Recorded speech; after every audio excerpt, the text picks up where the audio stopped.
Here we are. Oh my gosh, what day is today? Happy Tuesday. It is great to see you. Welcome back. I'm sorry for the short notice on a day when we normally don't have a show and at a weird time as well because Kirsten does her thing on Tuesday. But I will tell you what, it has been nonstop cuckoo for Cocoa Puffs, and I'll tell you all about it. But the thing that makes today different than all of the past days when I would have loved to have come on and I couldn't because I was so busy with getting the festival ready at the church, which is this coming Saturday. This is what's different today. Let me see if I can show you without really screwing things up. Can you see out there there we go, the yard. The yard Buttons is hunkering back down in his small nest. And it is crazy out there. That's the driveway. Yes, we still have the Halloween window gels up. You see that snake of white ribbon right there? It looks very mild, but it is basically a roller coaster ride down to that street. Guess what's on the other side of that street? It's the river. So I'm going to hold on driving down that driveway until it is possible to do it without careening into the river. I have that thought sometimes. It's an awful thought that I think comes from, I think it was like a 70s or 80s movie. It was like Ghost Story. I think it was just called Ghost Story, where the girl is in the car and the car goes into the water and she's like this on the window and I think about that. I think about that way too much.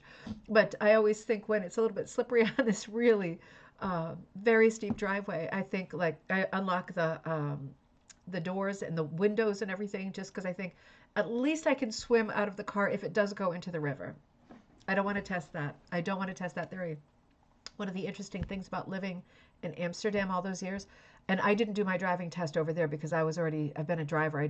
I got my license when I was 15. So I didn't do it over there, but I do know that part of the driving test, at least in the city of Amsterdam, because there's so many canals, you don't do this, you don't test this in a practical way, but you are written tested. How would you get out of the car if it went underwater? So anyway, snowy day, slippery times over here, and I am housebound. I am, as Longfellow would say, a snowbound today. And I thought I am still up to my everythings with things that I need to do. But why not come here and do the show for a little while that I meant to do on Thanksgiving? And I'm so sorry for that wind up on Thanksgiving. I thought our family never emerges early, not even on Christmas too. It's late. So I just figured that this past year was like every other year, and we were meeting at like 2 or 3. And so I went ahead and I planned the show, and I'm so sorry I wound everybody up because I got the show ready. I spent the night before putting slides together for a show. Took time to do that, so I was all ready. And we're also a family who we don't necessarily communicate important things like what time are we meeting. So my sister finally wrote back and said like 11. And I was like, oh, 11, because it's over an hour away now because we've moved. And I thought, oh, that's not going to happen. So I made it happen by jumping in the shower and yeah, whatever. I'm so sorry. I tried to take the show down, but somehow it was glitching out. And I heard other people were having glitch problems on some of these platforms, right? More than one, which is kind of worrying. But it would not take the thing away. Like it existed. It was like a phantom show, but the show wasn't actually there and there was nothing to delete. So sorry about that. I'm sorry if that was disappointing. I was disappointed too, but I thought it'll be better for me if I don't keep the family waiting, especially on a holiday. So great to see everybody. Welcome back. I'm sorry I wasn't here on Friday or Monday. I am hitting like a spate of very tough weeks with the holidays coming up. So I'll figure out what the schedule is going to be and I'll try to slot in as many things as I can, which reminds me two things. And I know I've said this before, so I have to repeat because maybe some people are joining for the first time. If you are in my area, I am in Collinsville, Connecticut, and that is near Hartford and Avon. This week is the big festival at my church, the UU Church in Hartford. It's on Bloomfield Ave, and I'm planning the whole thing. I've been working on it since June. It is coming together now. I have hundreds of pieces of paper that look like this. I just got off another conference call. There's so much left to do, and I'm not able to go and work on stuff today other than on the computer, which is stressful. If you are in the area, I am doing a workshop. I changed my mind this morning. I'm doing my big wooden trees. Let me see if I can find one to show you because they've been for sale for a few years at Ribbon Candy Hooking. And I had a bunch of them made, and I'm doing the tree. I'll do it today and I'll show you a photo. I'm doing a workshop of making this tree, but with silk neckties because I still have thousands of silk neckties. So this is the project. This is the tree. It is a little wooden tree. But instead of putting wool on there, I'm going to have a ton. I'm going to have hundreds of neckties to choose from. And we'll be cutting them up and tying them onto the tree. And it will look like this. A little bit different because it's silk neckties. It's going to be a lot of fun. And this is something that, you know, when people are ordering it, of course, you're buying it and I'm sending it to you. If you're near, just come and do it. This is a free workshop, right? This is like one of the ways I'm donating this season is to offer this workshop. It is free for everybody. If you can get there, bring a friend, do it. And if you're interested in more details, just send me a message and do that. So in the meantime, how could I have forgotten that International Rug Hooking Day is coming up this Thursday, December 4th. So along those lines, Tigger, right? And I hope that you are members of Tigger, even if you cannot come to our big event on the week of Halloween 2027. I know it seems like miles away. It's not. It's right around the corner. Holy mackerel.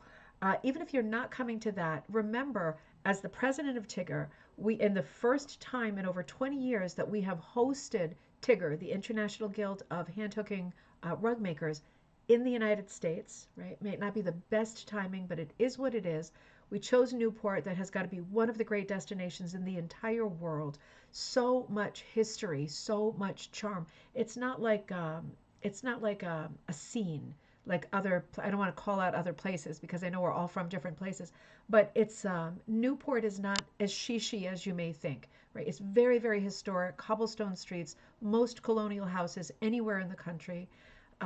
Lots of historic houses to tour, lots of unique stores, nothing chain, but it's also not like a resort spot. Okay, in the summer there's a lot of people on sailboats there, but in the autumn when we're there on Halloween week, it has much more of a historic backbone. So so be thinking about that if further out. We need to plan forward for these things.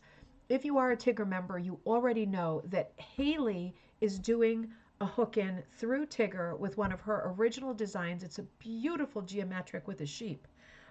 It's absolutely stunning. That is a free pattern for Tigger members, and she is running that Tigger show. Hold on, I was just chatting with her. I think let me give you the correct times, 11 to 1 on December 4th. Thursday, December 4th, Eastern Standard Time. So if you're a Tigger member, you have maybe already seen the pattern that she's doing, and she will be hooking with you that day. Why not get involved in more than one hook along? I can't possibly look myself in the mirror and not do anything on that day, although it is 2 days before the festival, and I'm going to be bonkers. I'm going to come up with a time that makes sense, and it's going to be early, unfortunately, for those of you who are on the West Coast, because I'm going to have to haul it to the church and get ready. It's going to be one of my busiest days because there's rehearsals for the music thing, and I'm doing a whole music set, and there's the last meeting for it, like the big board, and then there's Vespers. So I have got like a triple whammy on that day. Oh, and there's a leadership meeting too. So we're going to have to do that really on the 4th. We're going to have to do that quite early. I'm going to say something like, I'll probably start at like 8 a.m. or something, but I'll put up a post for it. And I'm going to put up a pattern for it that I've been holding for you. I'll say hello in just a second. Let me say hello first, and then I'm going to show you the pattern that I'm going to transfer that is a free pattern. I wonder if I have the downloadable link yet. It has been nonstop this morning, even with the kids at home. Hold on one second. I think we have yet to, I rely on my husband to put the link up for this, and I think he's been in meetings downstairs all morning as well.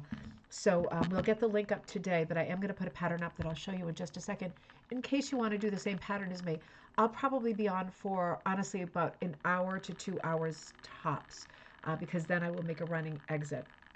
But I will look forward to that, and I think it's important that we try to get together on that day. But do remember, you could go hopping from Hookalong to Hookalong.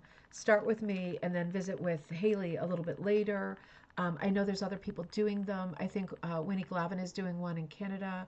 Um, no, I was thinking Rebecca, but no, she's doing Punch Needle. I know there's more that are out there, and if you know when they are, share them in the thread so I can say them out loud too. I, Linda, you've been there the whole time. Good morning. It's great to see you. Welcome back. Happy Tuesday morning. DMSP, great to see you. Welcome. It's super nice to see you. New moon, comfortably snowed in here in Indiana as well. Becky, is that you? I got to put my cheat sheet up again. Max Velocity said you guys were going to get hit with tons of snow. I got 8.5 inches the other day. That's a ton. In Connecticut, I mean, honestly, it looks like it's already, I would say 2 inches, but it's possible for it to be a little bit more. It's so beautiful out the window here. I'm so happy that we live here, but it does make it hard to exit the house because of this crazy driveway situation. You can see why we got the house for the price that we did. Yeah, it's a snowy day, everybody. Just pray no snow on Saturday. After been working on this festival for 6 months, I'm going to flip my flipper if it doesn't happen because we have no snow date. I hope everybody's okay.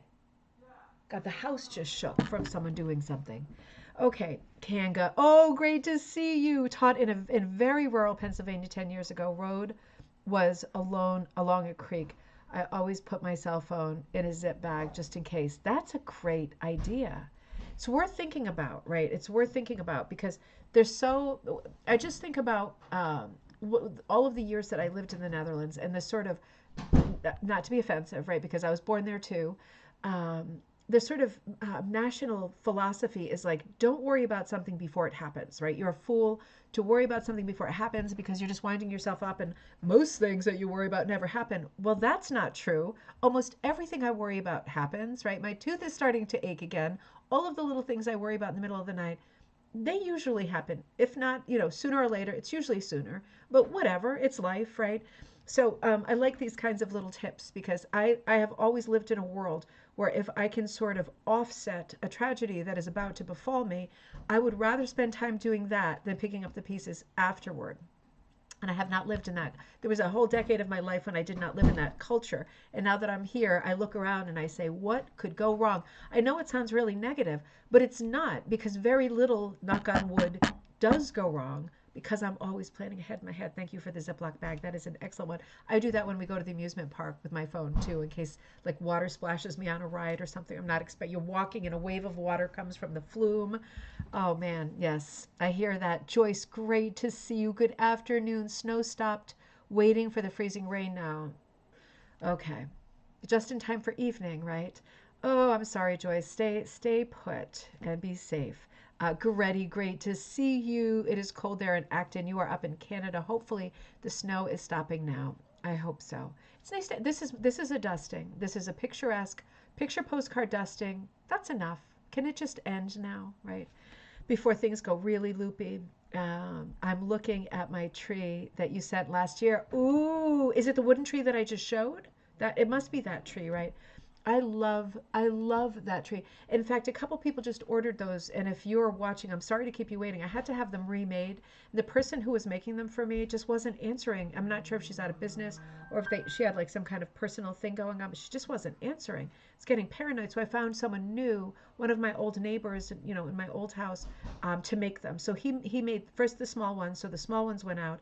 And then the next week he made the big one. So the big ones all went out. I think today's the last day that I put the big one out. They're there. And now I have big and small, and I'm ready to ship. And if you want it with the kit, with the wool packet, it's ready to ship. I've got all that stuff downstairs.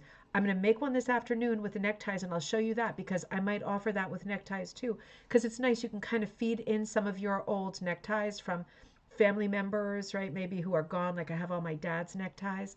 But also maybe you just don't live that life anymore. Maybe you've retired. Maybe since COVID you work at home and you're like, I'm going to cut up my neckties and some of my clothes and I'm going to put those on the tree. I don't need the kit. There's so many ways you can go because the tree looks so pretty. It's very structured, right? And it's very stable because you can see it's on this little wooden base. And the bigger tree has a different base, right? The base has to be a different size. But it's once it's set, it's not wobbly. It's not going to just fall over. You know how things fall over, it makes you nuts. This isn't one of those things. Once you're balanced and you've got it standing, it's going to stand, right? So, and you could also paint the base. I didn't take the time to do that because then I'd have to charge more because it takes more time. But you could paint the base if you wanted to do like, you know, green or a brown or whatever. But or you could even stain it or stain it crazy unicorn. What are those? Unicorn barf, unicorn vomit, unicorn spit dyes. You could do that. Those are all colorful.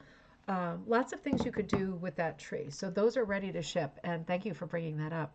The sun is finally coming out, Marilyn. Yes. Come on, sun. April, great to see you. No snow there, but cold in the North Georgia mountains. It sounds so pretty, just the way you wrote it. Oh, Jessica says, morning, good morning. We're having a snow day over here. Well, us too, and the kids love it. The first snow day, I think, in 2 years. I don't think we even had a snow day last year.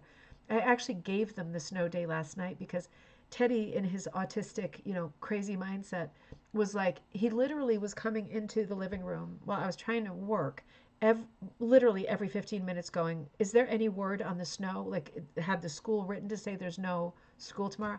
And I said, Teddy, you are acting like a man whose wife is in labor right now. Like, it is not that big of a deal. And I said, forget it. Just no, I'm calling it no school tomorrow. We're getting 4 inches. It's starting when I'm dropping you guys off. There's no way, even if they had school, that I was going to drop them off 2 different times, 2 different schools, and then have it start snowing on this driveway and then go pick them up 2 different times, 2 different schools. No thanks, Satan. I can think of other ways I want to get hurt. So I called it last night. So yeah, snow days indeed. God, do I remember sitting there by the radio waiting for your school to be called. Please, God, I'm going to say all my prayers at once, right? Please, God, let them call my school. And the times that they didn't, so bad. Such bad days. Sharon, great to see you. Home on a snow day too. Still snowing. You got 8 inches so far. That's a lot. So that's New York State. That's a lot. Doris, great to see you. Hello from also snow on the ground, the Missouri Ozarks. Beautiful. I got to make a trip out there, Doris. And let's see. Oh, I skipped ahead a little bit. Let me see. Yes, the wooden tree. Oh, Diane, I'm sorry. You're on a different what's it called? Handle now. Yeah. Oh, good. I love the tree. Let me know. Post those things when you get them done. Please post them. Kanka says lake effect snow in western Pennsylvania about 4 inches as of this morning. Oh, it's coming down, isn't it? And it's so nice. I did have like we have the Christmas records out already. We have since, before Halloween. I admit it. But it is so pretty right here looking at the snow. And we took the dog out this morning. I'm going to start doing content in a second, I promise. We took Buttons out this morning because we've been putting mouse traps around the house. We know that there's like mice in the kitchen and we can't tell where they're coming in. And I feel we would never, it's a humane trap. I would never do a kill trap with the mice. I don't judge if other people do, but I couldn't. So these are like little Thomas the Train tunnels and they're transparent. They're blue. And you put like a piece of food in and they can't get down the far end and they can't get it. They can smell it through this little grid, this little grate, and they go in there and as soon as they put pressure, the door shuts behind them. So they're far from they would never get their tail stuck or anything like that. I love animals, right? So this is like a big thing. So we've been catching them. I have a feeling we're putting them out and they're coming right back in. It's okay. They don't have time to do anything bad. But it drives Buttons crazy because he's like a dolphin and he hears those little scratchy noises and it makes him nuts and it keeps us awake. And so we've been trying to get him out of the house safely. So there wasn't one in the trap this morning and I was sitting here on the computer and I heard like boop and I went, I think that was the trap shutting because it was a little plasticky noise.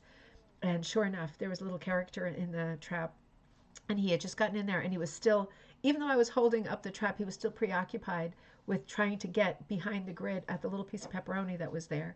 And so we took him, we have woods right behind the house and it was just starting to snow. So it was not yet on the ground. And we walked quite a ways back there on the trails. They connect to the town trails. We're very, very lucky to be here. The price is the driveway, right? But we walked back there with Buttons, and I brought this big gourd that I had gotten to, the kind of a double gourd, like a that I had gotten to paint in at one of the autumn festivals, and I never painted it. And I thought, well, it has a nice big hole in it, and it's probably warm.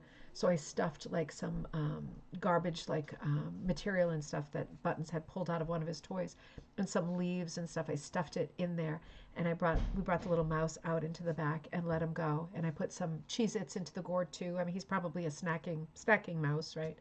So it was a really nice way to start the day. But by the time we got back from the walk, which was only like 15 minutes, my shoes were all snowy, and it was all snowy already. And I'm like doing slip and slide down the hill to get back to the door here. Yeah, so nice. I do love this season. It is such a gift for me to live in a part of the country where we have 4 distinct seasons, and certainly we did this year. So, and you are all getting some very nice winter weather too. Very happy to hear it, and I hope it's not too much of a nuisance.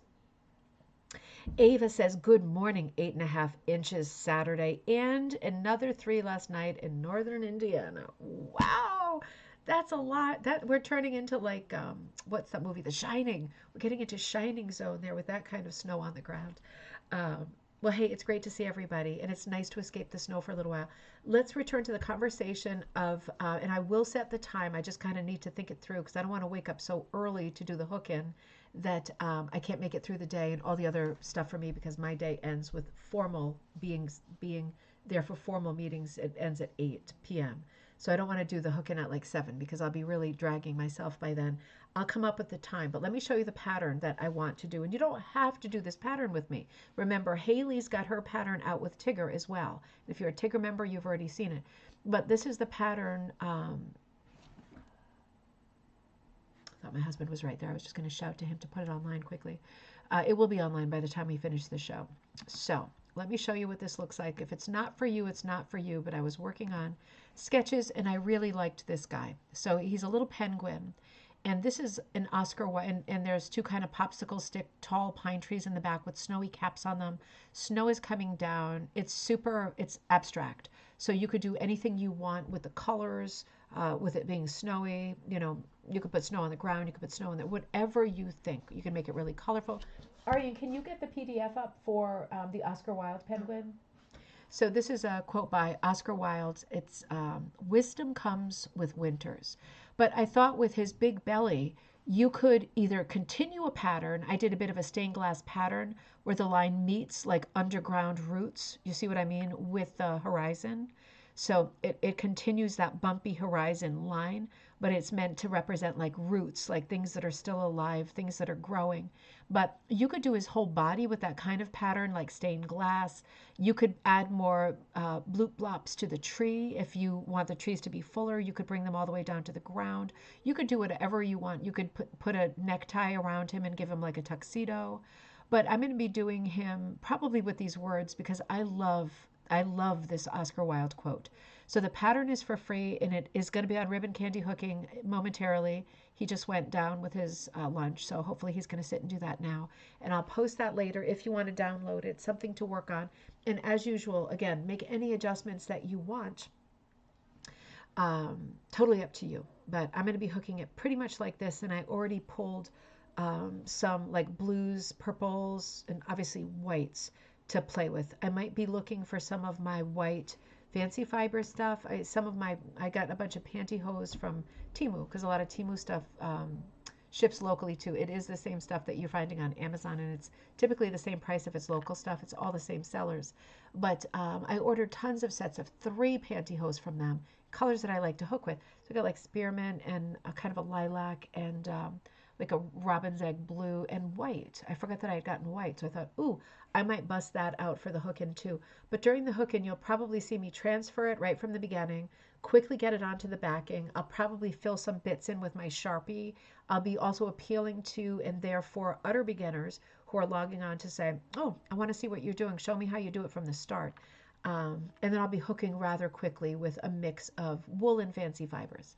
And I will set up the time for that. But in the meantime, so that will be this coming Thursday. Last Thursday was Thanksgiving here in the U.S. And again, I set up a show for us, and then I wasn't able to do it because the family timeline got pushed up forward.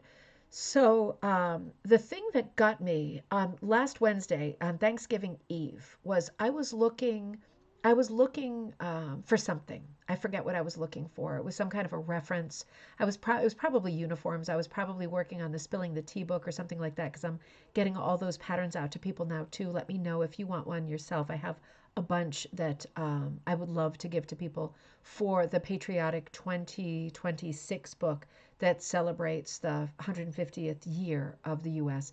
with stories that are set, stories and people from the 1770s and the settlement years. So if you're interested in that book, I have patterns to look at and to choose now. If you can make a commitment to get them done by like spring, the end of spring would be great. In any case, I've stumbled upon this photograph, and this looks to me like an early photograph, right? This looks like Civil War uniforms. So that would maybe put us 1860s, 1870s. Could be a little later than that. I'm just checking my phone. I need to remind myself because we did do a full design like on early photography, but I don't have that memorized. It was part of what I had memorized during the running of that class. But the first photograph was taken in 1826. That was in the show. So photography happens, and that was an outdoor photograph too, which was really unexpected. Photography happens, I think, earlier than we think. But studio photography, by the time we get to the 1860s, 1880s, people are aware of it, people are using it. It's going to be a few more years until it's super, super, super cheap and people are doing stuff more like what's called cabinet cards. You know, cabinet cards are like a photograph of yourself, still taken in a studio setting, often kind of joking around, often very inappropriate, like surprisingly inappropriate. Costumes and props and things like that. And your mind's probably going wild right now, but moment in time. But until that time, we mostly were seeing cabinet cards were meant to give to your friends and to send out, right? Photo of you. So same sort of idea as Facebook. Like here I am. It's a weird idea to get used to when you're not used to putting yourself first or saying, look at me, look at my face, look at what I did this weekend. But people did get used to it. They first started to get used to it with, photographic keepsakes, like, soldiers, let me have a photo of you before you go. Let me take a photo of a child who's very sick or a child who just passed away. The post-mortem type photos are or post just having died photos, right? Or a big genre of early photography as well. Because as maudlin or as grotesque as that might seem to you, that at that time, being able to see the person again looking peaceful, right? Particularly because people died such horrific deaths in the 19th century, the kinds of things that rack your body before you die, seeing someone peaceful as the last image would be something that a lot of people would want. So photography took a lot of strange turns in its early years, but the studio remained the same. There were photographers who invested, right? They weren't making a fortune, that's for sure. There were early photographers who incredibly were the equivalent of like war correspondents in the 19th century. It's weird to think because we have journalists who do that now and photographers who do that now. But it's weird to think that in the 19th century, people did do that. Photographers would go out to document battle scenes, to document unrest, to document travel, other cities, not just, war and violence, but there were most of photographers made their living sort of bread and butter with a studio setup that was often in their house or living room, or they had a little storefront. And it became less and less expensive, as you can imagine, as time went on. People came to have their photographs taken, and people often came to have their photos taken. The same way I guess that now people might have their photos taken when they are drinking and getting a tattoo or something like that.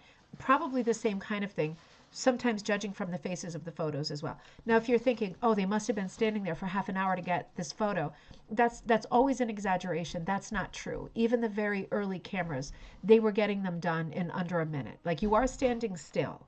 And if you don't understand the concept, if you ever set the timer on your own phone, right, and you stand back and you're like, oh, Jesus, it's doing the 10-second countdown. Here we go. 10, 9, 8, 7, 6, and you get like really irritated.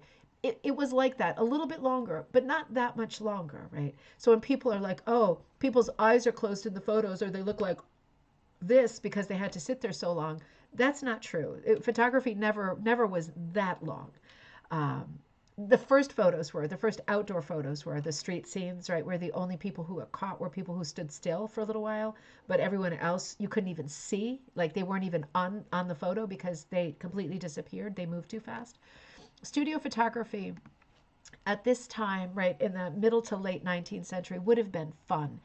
A lark, right? Something to do that was like a lark. And you didn't have to be rich to do it. And we know that because of the subjects of the photos. These guys don't look rich, right? Um, I mean, they might be upper class people, but we have poor people, photographs of poor people, employees, right? Things like that too. All kinds of classes. We're still waiting for your snow. Oh, Mandy, are you waiting for your snow there? Really? Don't you have any in the ground up there in Canada? You must have some already, right? Good to see you, Mandy.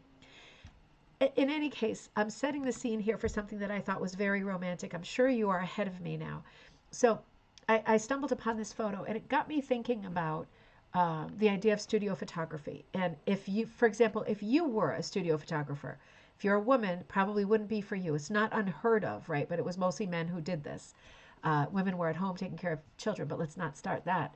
So you would have to think of, and this maybe could use a woman's touch, what you wanted your set to look like. Because if you can imagine, people might come to you and pay you for a photograph, but they might go to the person down the street and pay them for a photograph. You want them to come to you. So what do you want? What do you want to be able to offer them for their photographs? A pretty set, right? And props. It wouldn't just be one set, props. So if you see a photograph of your friend and there's like a fake stone wall or a beautiful hooked rug or carpet, and it looks like the photo has been taken in this really glitzy, posh, really elegant, classy setting, that's the photograph you want.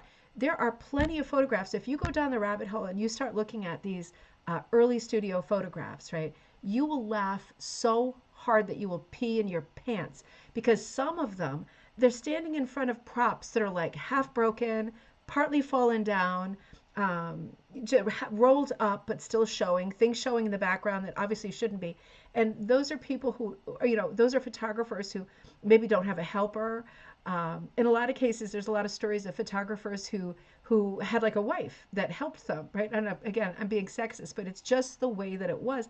And the wife would be like, no, we're going to roll out this carpet for this photograph. This is pretty. She wants a pretty carpet. Trust me. And it was oftentimes in some of these old stories, this is all documented. The wife was there, like, putting flowers in a vase on the side table and unrolling a beautiful carpet. And if it's left to the bachelor who's just making like beer money doing this, you're seeing all kinds of crap in the background and on the floor that isn't very picturesque. So what was really interesting for me, oh, Rita, good to see you.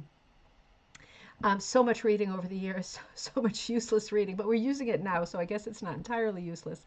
What got me here was that this is a hook drug. Without a doubt, this is a hook drug, right? So it does make me wonder about this costume. What I don't know about Kanga at all is uniforms. I know about revolutionary uniforms, red coats and Minuteman uniforms, but I don't know. As soon as we get out of the revolution, I am out of my area of expertise, and I don't know. I can't put a year on these costumes, on these uniforms. I wonder if someone else can, because to me they just look like Civil War. But they wouldn't have changed the army uniforms just because the war ended, right? People would still be wearing something very similar.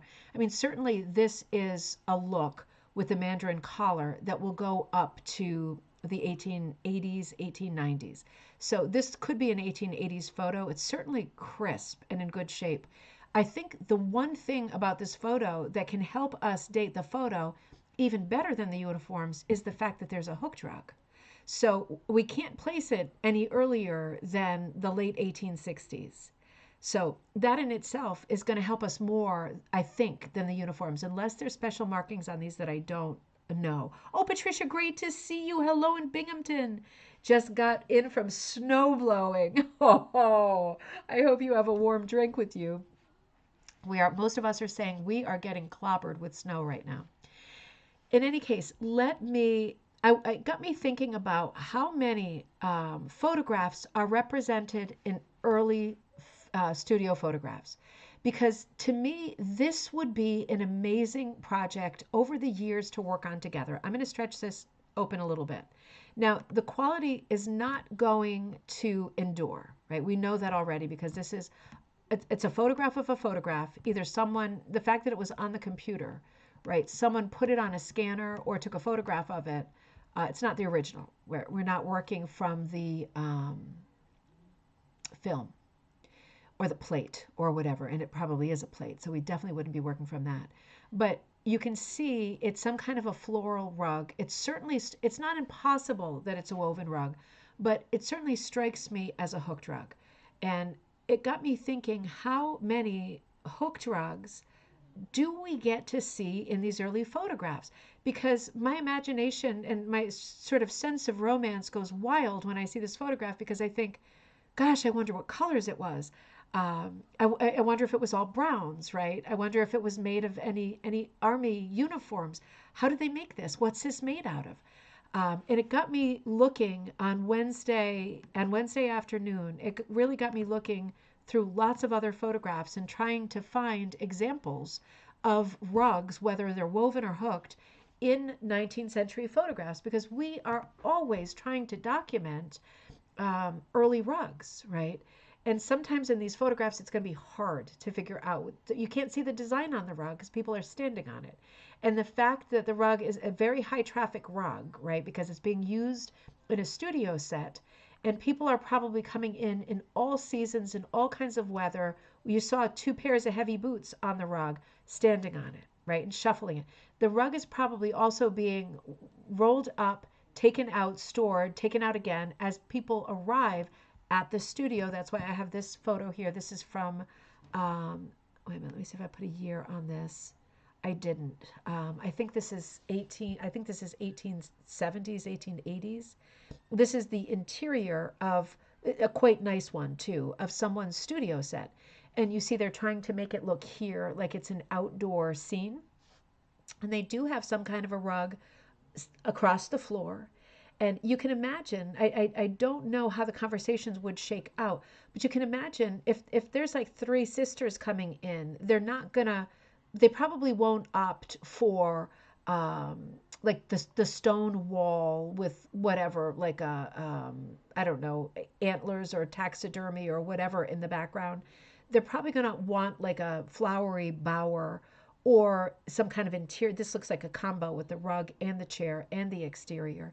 They're going to probably choose, if it's up to them, soft kind of female accessories to their photographs. So, we are seeing men with like sort of hunting paraphernalia, and all the accoutrements that go with men and sports and whatever, golf club, whatever. Sometimes we get women, the polar opposite, pretty linens hanging in the background, a pretty umbrella that would also be a linen, right, like a fabric print, like lots of prints. So different people would choose different things. And my point is that the props were probably heavily used and abused. Just like, okay, this rug is not for you. Let's get rid of that sucker. On to the next. And I'm guessing that most rugs that were used for studio photographs did not make it very long because of the high traffic, because of the fast kind of stage management or set management where they're pulling stuff away, taking stuff out, whisking stuff away, putting furniture on top of it, taking it back out. It was probably a tough life for a rug. This would be a great short story set in some kind of a studio, right? Being one of the props of the studio. It's a tough life. People coming in and going, oh, that? No, I said a rug, but that's an ugly rug. I don't want that rug. I want a pretty rug, right? You can imagine that this kind of conversation would have happened a lot. Incidentally, I'm going to throw something out to you and say, without cheating, of the floor coverings that appear in early photography, what do you think is the most common floor covering? If there is a covering on the floor, right, what do you think the most common thing, and this is a guess because I was surprised at, and I'm sure that I'm right with this answer because I looked at hundreds and hundreds of photographs to put this one show together because it was that hard to find rugs that were interesting for us. What do you think the most common ground covering is? There's a top 2. I'll hold on that while I wait. But the fringe chair isn't a prop, but it is cool. Let me look at the fringe chair. Oh God, isn't that, I bet that is a prop that just wasn't being used in the scene because this is a very delicate scene. There's a woman about to walk on this set for sure, right?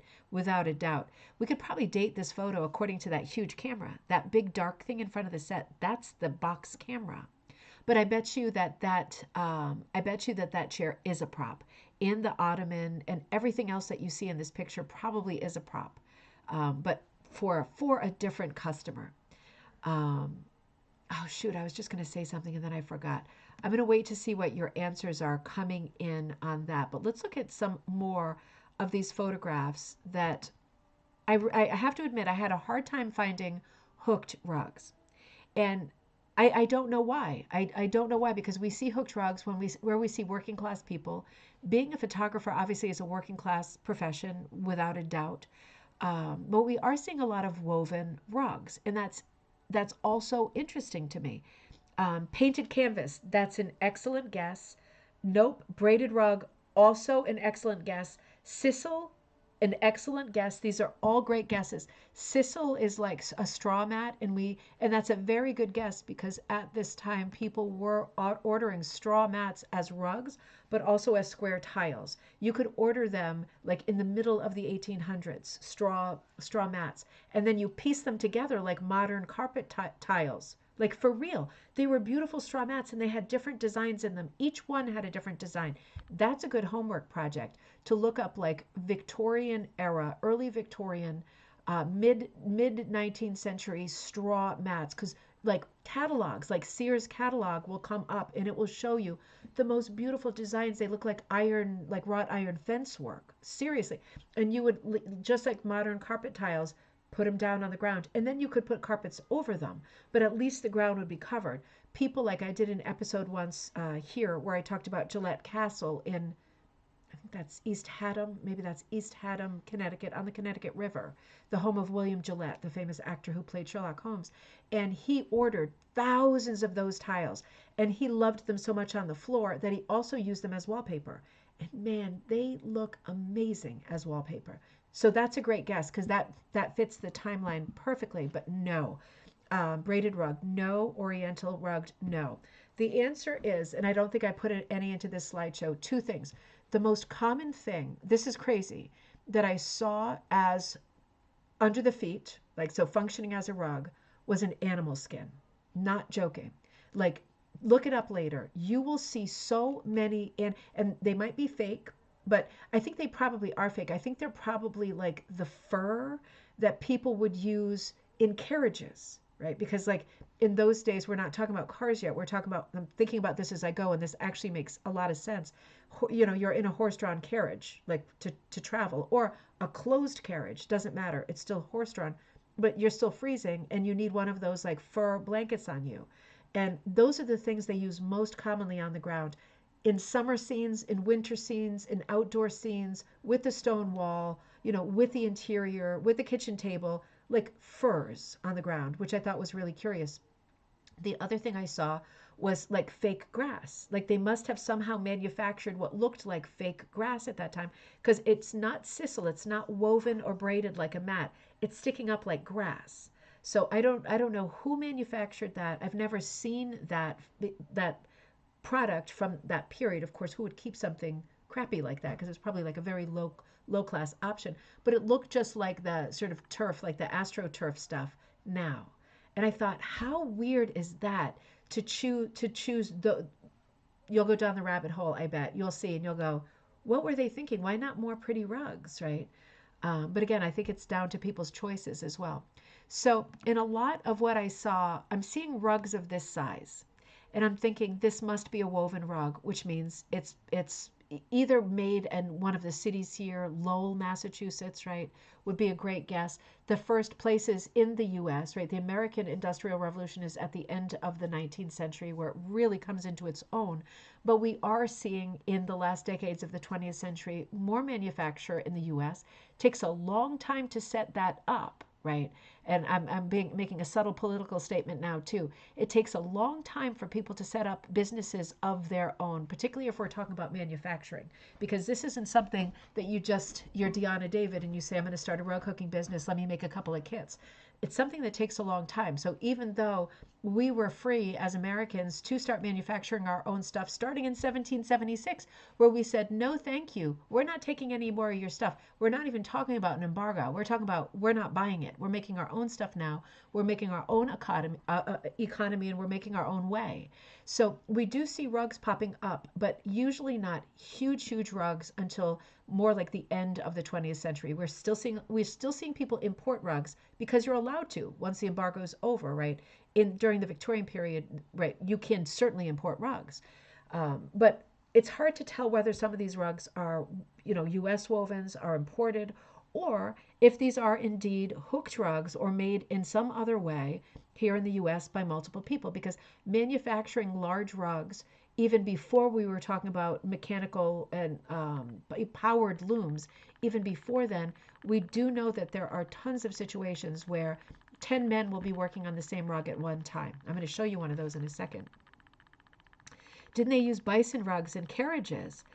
Why is that in my head? I'm likely wrong. No, you're likely right. I mean, anywhere in the U.S., if we're just sticking with the U.S. for now, U.S. and Canada, wherever you lived, you would need the warmest thing possible when you traveled.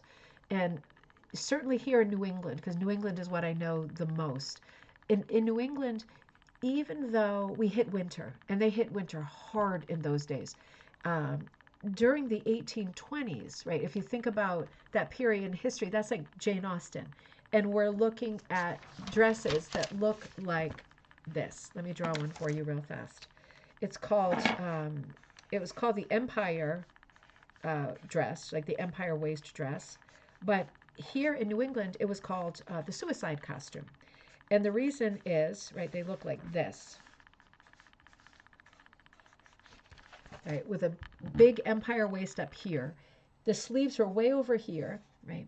And this is bare. If you're thinking, oh, how immodest is that? Sometimes you had something called like a little fichu that went here that tucked in. But if you were going, and it was like lace, right? It was lace, it was not wool. If you were going to a party, you would want all your junk out, right? You would want to bring it in a huge way. And at least here in New England in this period, the material was like super sheer. Women would soak it and then they would twist it so it came out wrinkled, and they wanted that Grecian look, like a Grecian goddess, like a statue. It was the fashion. And you can imagine if you're wearing this costume, and you probably have over your neck something like this, if you're wealthy, like a fox, right, with a little face on it or whatever, a tail on the other side. You're wearing an animal around. Is that going to cover? I mean, that obviously that's not going to cover you, right? Anything short of a jacket. You could wear a little bolero, right, that looks like this. It could have long sleeves, and it comes up to here too, right? Your bolero might be like this, closes in the front, but it still comes up to here. If you're wondering what were they doing on this part here, they had something, I forget what the tool was called, but it was like a piece of ivory that went between your boobs. I think it was just called a bosom, not spacer, but something like that. That was your bra. You did not have a bra. So you were, and they weren't wearing a lot of undergarments in these days. It was the fashion, right? This came straight from England. So So women were getting their dresses damp, wringing them out, putting them on while they were still damp, so they looked all wrinkled, and then getting in a carriage in the evening to go across the snow to a party. And a lot of women died of illnesses they got while they were super compromised, because they would make these trips. Like every night people had parties. Like really every night people had parties. And you would go out like a fool like this. And everybody did it. All the cool kids were doing it. And busk, thank you. Very good, thank you. I mean, it's crazy to think about. So you can imagine, not just in the 1820s, right? Even later, they were not wearing super warm clothing, right? They were not. They were layering it up, but they didn't have a huge transition clothing-wise in the Victorian period, even in the late Victorian period, even in the early 20th century. We didn't see a huge transition in style from one season to the next. Like now, it's like, I'm going to put my sundress on. I'm going to blast it out, right? I have like my underpants on, my bra, my sundress. I'm out the door.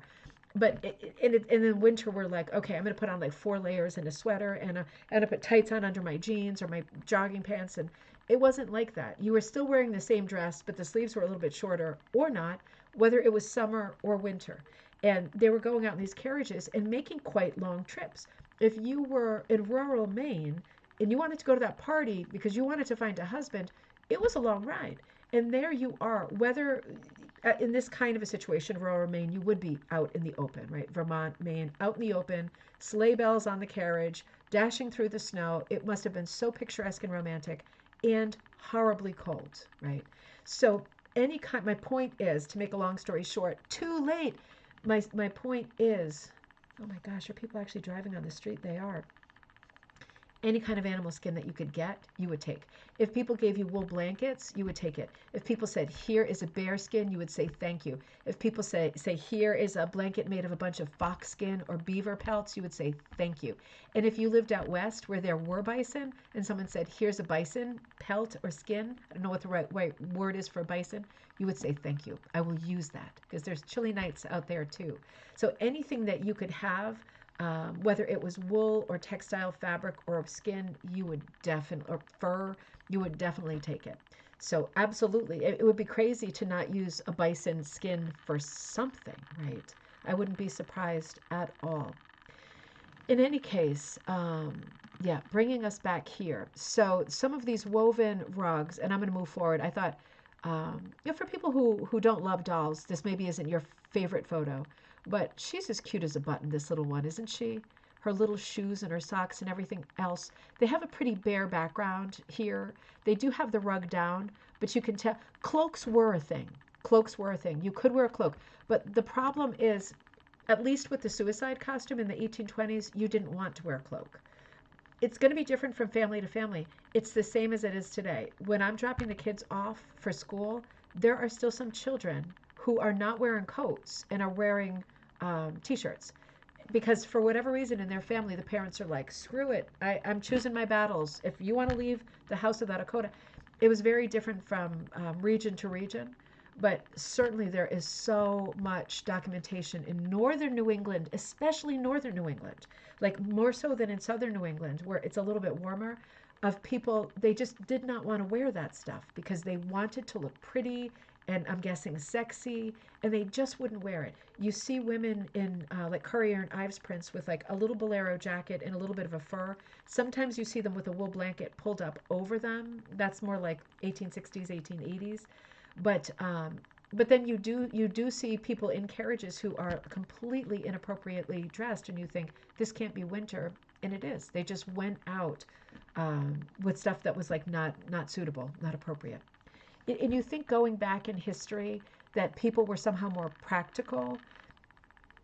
Maybe people were somehow more practical, but it seems like young women were not always super practical, right? In the competition, obviously for men and suitors and things, with there being always more women than men around, it was always a thing. And yeah, no, cloaks could be a thing, but you don't always see them, sadly.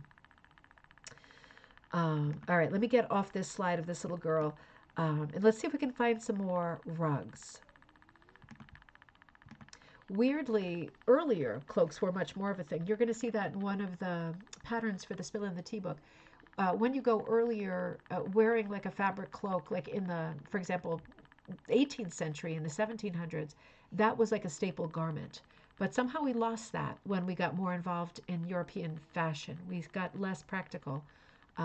But to be fair, in the 1700s, people were weaving their own fabric, right? You didn't have fabric unless you were making fabric or you already had something and you had kind of repurposed it. There was like one loom in the community, right? And everyone would share it. If it was you who had the space in your house for the loom, people would come over and make the fabric like 100 years earlier. And then you'd be making stuff like your cloaks and stuff, but it was a woven and they weren't going to be warm. If you had money, it could be like fur trimmed.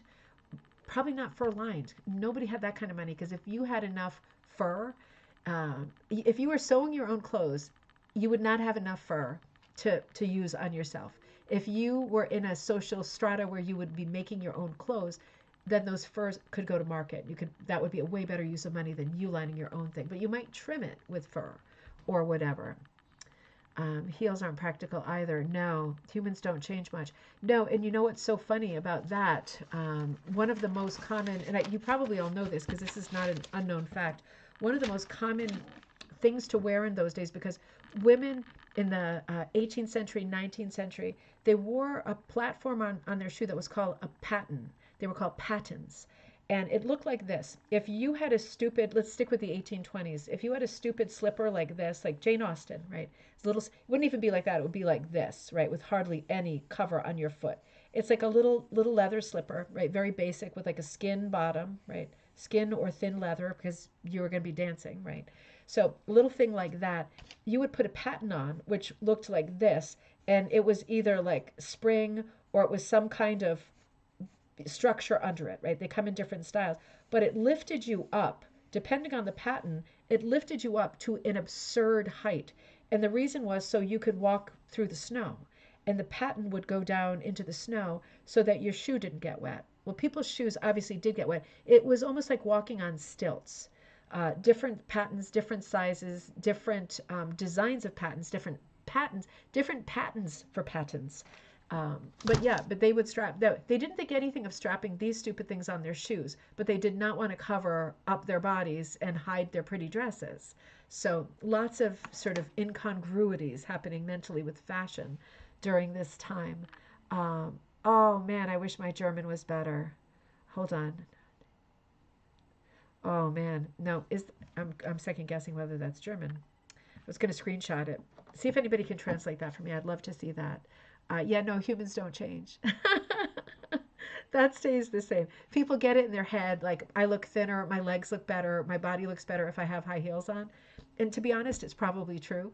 But then you have different problems, like can I make it to the buffet table without wiping out or bringing the table down with me? Right, choices. Life is about choices, isn't it? So here's another nice early photograph, right? 19th century photograph. This is a late Victorian of probably a mother and child. It's so hard to tell. Women looked a lot older than they were, right? People typically did not age well at this time, unless they were very, very lucky in terms of genes, but not German. Okay. Because life was hard, right? Life was hard. Products, bathing, time for self-ablutions, like not really a thing, not really something you make time for. So she probably is the mother. She just looks a bit older, right? She looks a little bit older. But she's super fit. You see her hands, you see her waistline. She's very well put together. The child looks very doting, right? Really lovable. This is a very simple studio photograph. And I don't know what that says about the studio or about the budget. Certainly with photography, like with painting, there were times when if you wanted to use a certain prop, you had to pay extra for it. That goes way back to like the 1600s with like itinerant painters. If you want to use a necklace, right, that you definitely can't afford, you have to pay extra to have that necklace painted on your portrait. Because that's extra. That's a premium. You don't own it, right? And they're using their prop to paint it. Same thing can happen. Doesn't always happen, but can happen in studio photographs. This is just a very austere one with a plain flat backing. And what do you think for this floor covering? I mean, I'm not sure. It looks like it's a bit of a ripply edge. Is it a carpet? Is it some kind of, is it a different kind of textile, like a piece of cloth? Could it be a piece of wallpaper? I mean, to me, the edges look more like wallpaper than a rug. What do you all think? Could be a woven, could be a very flat woven, but I don't know. You know what would help us is color. Because if we could see that it was all shades of brown, then we would say, oh, it is some kind of sisal, or it's some kind of straw. But let me make it a little bit bigger. Very hard to tell. See the little blue tie on the boy? The pink cheeks on the mom, pink cheeks on the boy too. Very nice belt buckle there. She even has a bit of a smile. Did she have a bit of a, maybe, little bit, little tiny shade of a smile? Oh, you know what? It looks like it has a black border now that it's larger. Looks like a black border. Gosh. Gotta say, it doesn't look like a woven rug. To me, it looks more textured.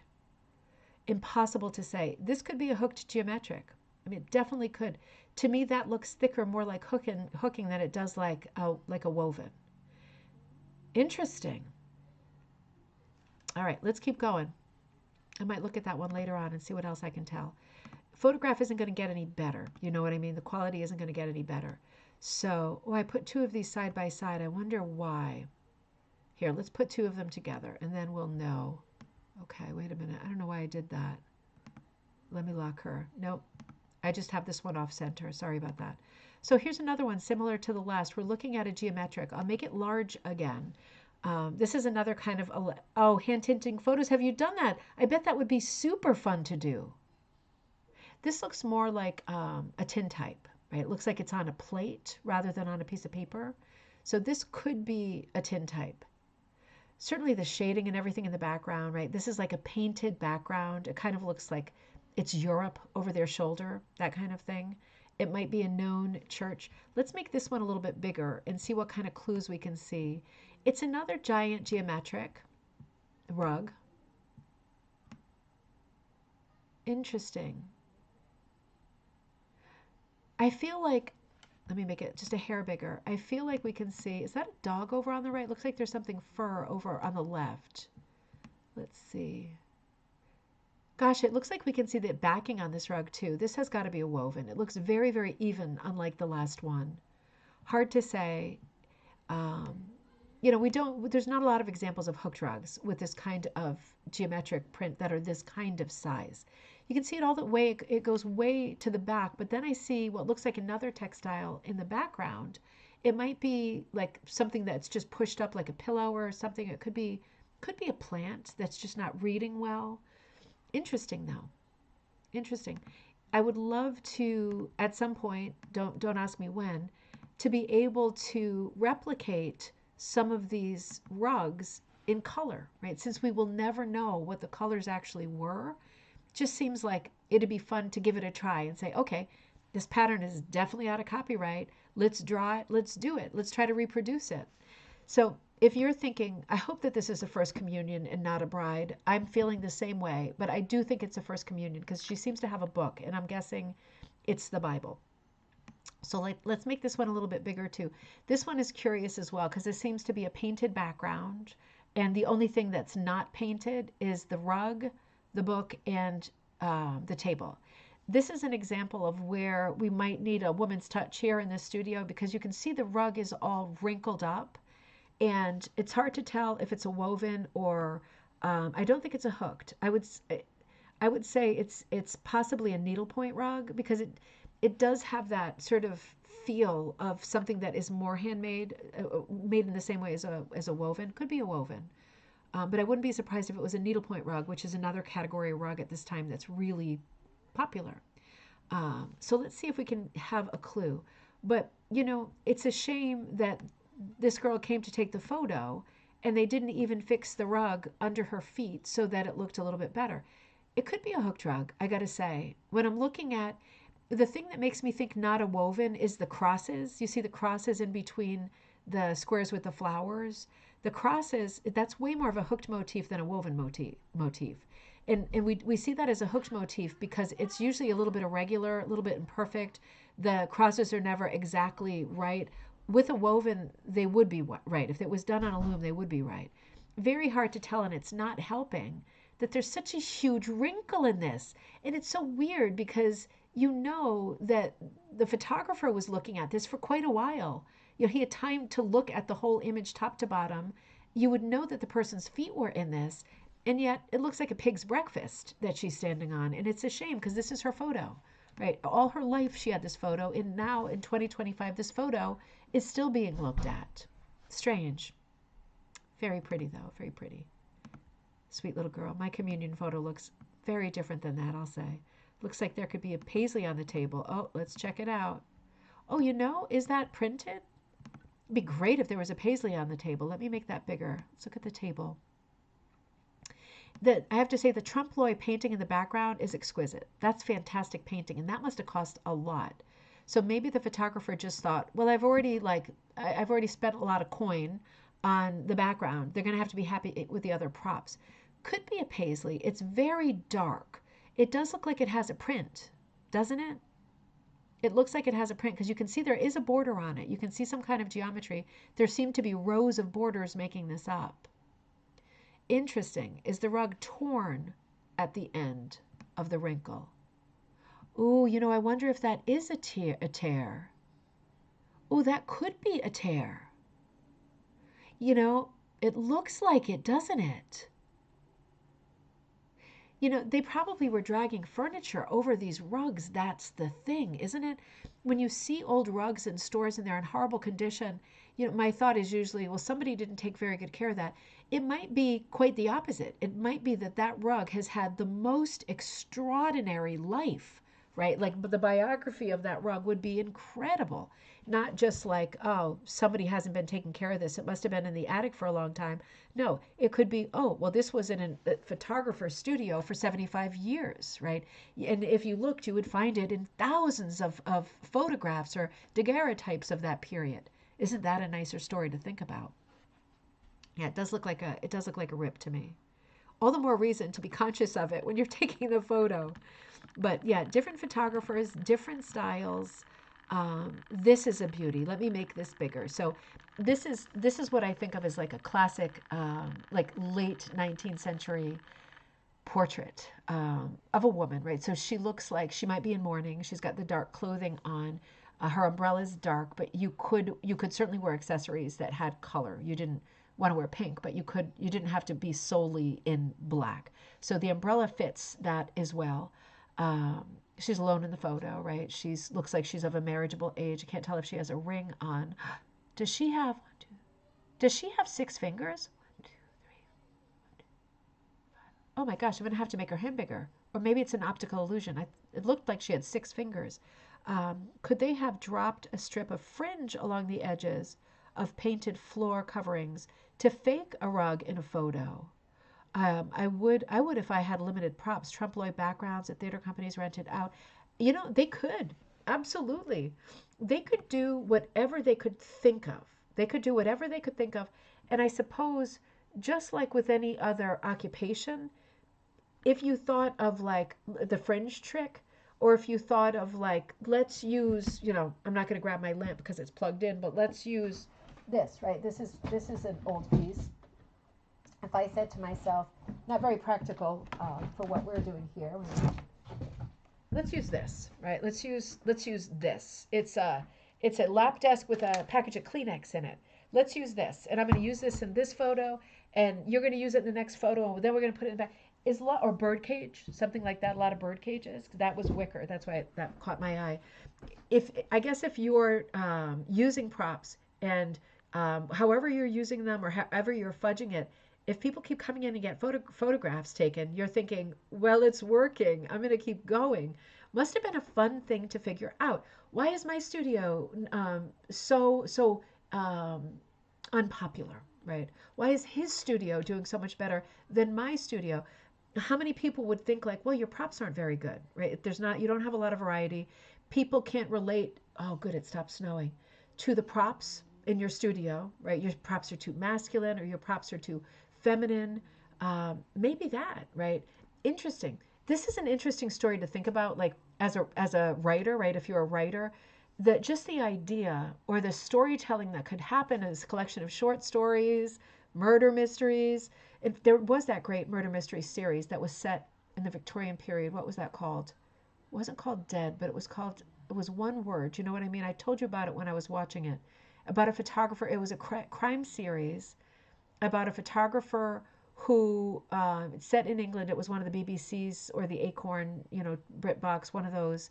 And the idea was that he took photographs, like early scene of crime photographs, for the police officer who was like a friend. And in taking the photo, they were able to look at photo documentation later when otherwise the crime scene would immediately been put away and say, oh, that wasn't there and that was moved. So who had the opportunity to move that, right? All these great stories popping up if you're also a writer. in the context of a studio, right? It's a great place to think about storytelling because of all of the lives who come and go, just like a hotel room. I know there's been books that are set in hotel rooms, different people checking in, one after the other, and the different lives that they lead. Interesting. I like that. I suppose if you had an in with somebody who worked in a theatrical company, you would ask to borrow stuff. I mean, why wouldn't you? You'd be crazy not to. Yeah, no, so this looks to me like it could be a large hooked rug. It could be a woven. This is a design we see a lot as a hooked rug. It could be a woven rug as well. And it's not impossible to find this out. If you had infinite time, you could be looking at rugs, rug catalogs, because if this is made in the US, unless you're super, super wealthy, you're probably getting your stuff from a store or from a catalog and having it sent to you. Right? Most people are doing this right into the 20th century. You're not going to go to a department store if you are not a wealthy person. We'll talk about that in just a minute. If you're a working class person, you're not going to feel comfortable in a physical store just because the way they display stuff, and you're going to feel awkward and you're going to be scared because nothing has a price tag on it.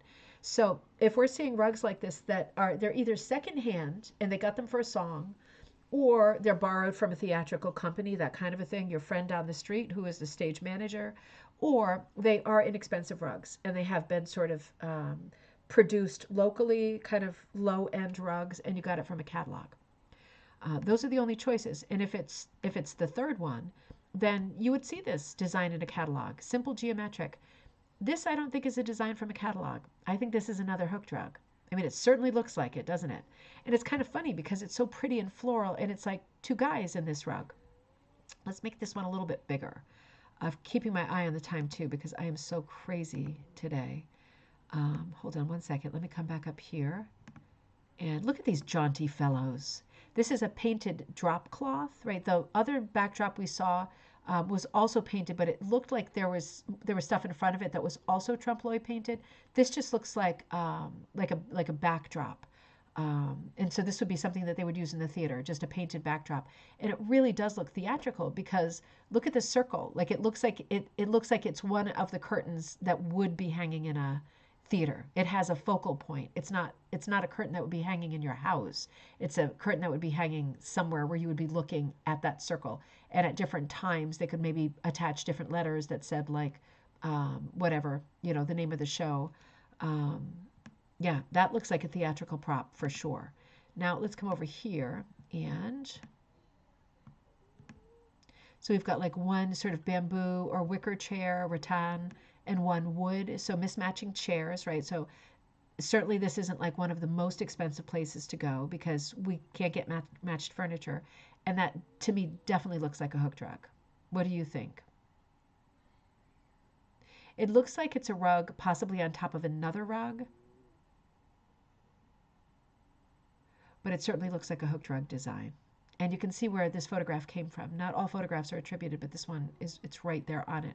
And I guess we are looking at is it Edmund? Uncle Edmund, I think. I guess this is Uncle Edmund on the left. Before he was Uncle Edmund, maybe.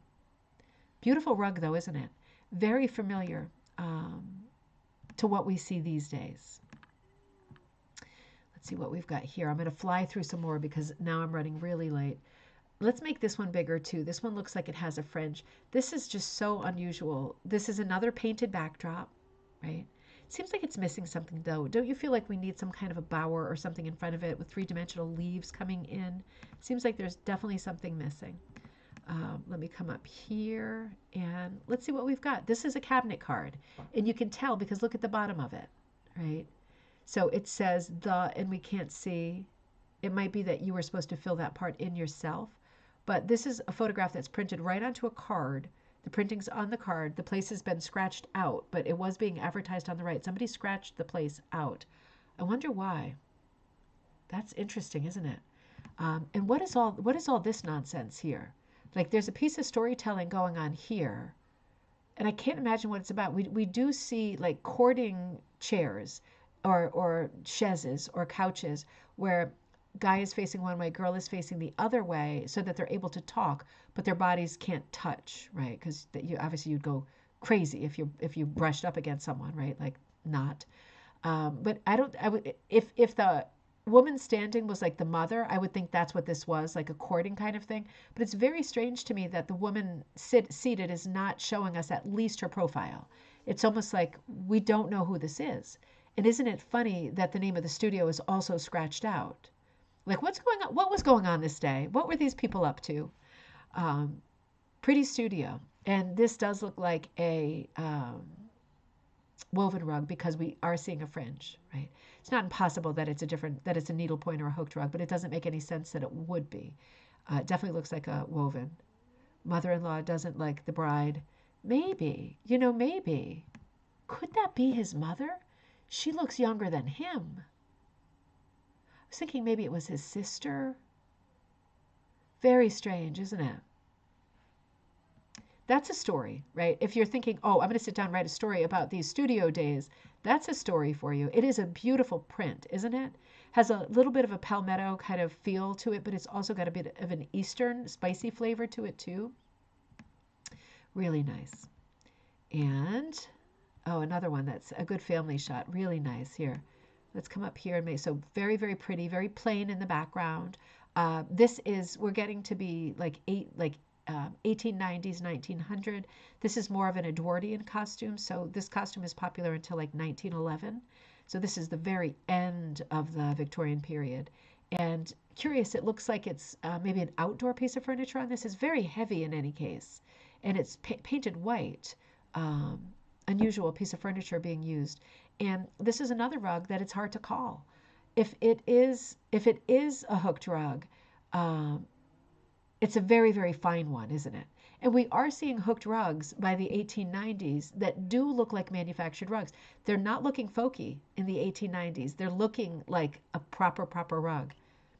Mother-in-law, maybe another woman, and the other woman. Could be because the two women look the same age to me in that photo. There's something going on in that photo. Hey, you know what? That could be a hooked rug. Make a story about that scene and hook the rug. That would be such a cool thing to talk about. Oh, I love that idea actually. Yeah, this to me could be a hooked rug, could be a woven. We're seeing a lot with wovens. We tend to see larger rugs. With small scatter rugs, we tend to see with working class families more hooked and needlepoint rugs, right? Rugs that you would make yourself. It's not impossible that it's a woven rug, but most people in the market for a woven rug are looking for a much larger rug. So this could be just the sort of new era of rugs at the late Victorian period where we are not making houses and pets and sprays of flowers anymore, and we are actually making rugs that look exactly like department store rugs. This could be one of those. Very hard to say. This is an interior, and this is a Victorian period photograph as well. This is an interior of a family business where they are making rag rugs. So I thought I had a year on that, and I'm not seeing it, so that's handy. Yeah, sorry about that. Maybe it wasn't there. But if you Google screenshot this, you might be able to pull up the year. I would guess that this is maybe 1890s, 1900. Could be earlier. Could be earlier. The style of hat is the thing that is maybe helping the most, and the style of wallpaper. Right. The style of wallpaper is very middle 1800s, but this is obviously a working class / poor family, and they would not have new wallpaper. So we are looking years ahead of that. We're looking at a workspace where they have some big, clunky, what look to be handmade looms, and they are making rag rugs on woven looms. So hold on, right? I mean, hold your horses here. Yeah, absolutely amazing. You can see the pipe coming out above too. It's almost like they've made a makeshift space here to be able to create these rugs. And they are kind of working on top of each other. The men are obviously in charge of the operation. And you see all the secondary characters in the background. That's a huge collection of women. I'll make this a little bit bigger in a second. But in this photo, they are making rag rugs. Like, isn't this curious to see a photo of this age where we're able to see how they're doing it? They're doing it. Remember the photo of me the other day when I was on the loom? I was playing around on the loom from the house from like 1770. And you see the big shuttle right here. there, and you see the scraps on the floor. They're taking ripped up pieces of material and they're just shuttling it through, and they're making rag rugs that look like this. Now, I don't know the answer to this question, and I am inspired and mystified by this image, because who in the Victorian period / early 20th century, who is buying a rag rug that actually looks like rags? I mean, it's so curious to me, because I would think most people who would be happy with putting a rag rug of this sort down on the ground would not be the people who could afford to buy one. Do you know what I mean? This is so curious to me that there was a market for rag rugs of this size. I mean, it happened, right? It happened. So it exists. Yeah, this does look like, this maybe looks like 1900 to 1910, looking at the women's costumes, right? So strange, isn't it? They are making big rugs. Look at that. And I wonder what the women are doing in the background. I have no doubt that they're actually making the rugs. But they're the seated women, maybe they're just like the matriarchs. There's one more man in suspenders back there.